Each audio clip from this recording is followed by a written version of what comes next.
Ma question, c'est quelle est la situation. Il y a eu déjà des conférences sur l'eau et j'aimerais savoir quelle est. Deux questions, c'est ça. La première, c'est quelle est la situation politique de l'eau par rapport aux conférences, aux décisions des grands dirigeants, comment ils la considèrent. La deuxième est si le capital arrive à s'approprier l'eau, quels sont les premiers indices que nous.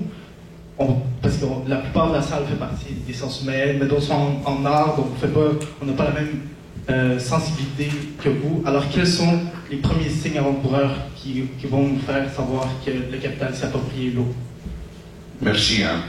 Alors, pour ce qui concerne la première question, il y a depuis des années toute une série de tentatives de faire des chartes, de faire des déclarations, de faire des contrats, de faire des accords internationaux.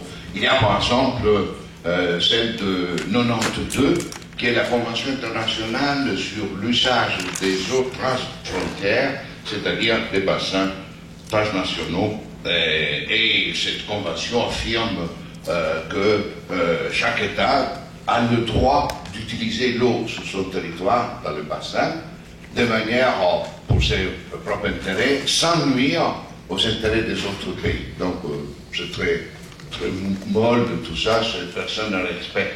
Et en effet, maintenant, depuis quelques 2-3 ans, dans le cadre d'un forum mondial de l'eau qui est organisé surtout par les entreprises multinationales qui dominent les débats sur l'eau, maintenant, les multinationales sont en train de préparer un plan mondial de l'eau.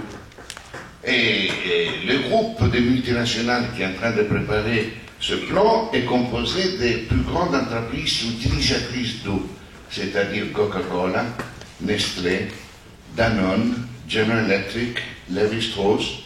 Et alors, ils ont obtenu, ces compagnies, des Nations Unies, vous voyez l'infiltration du capital, même dans les structures internationales et intergouvernementales, ils ont obtenu ce qu'on appelle les CEO Water Mandate. Les CEO Water Mandate, c'est une tâche qui était confiée par les Nations Unies, le secrétariat des Nations Unies, dans le cadre de ce qui est le Global Compact.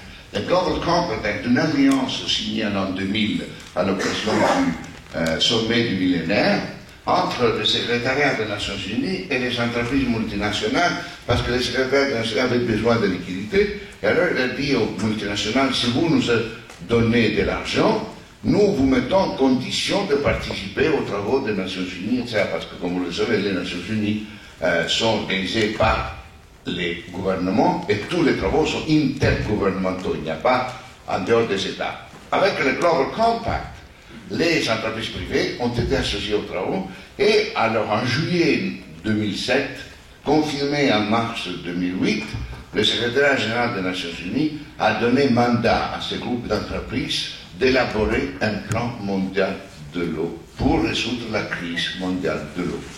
Alors,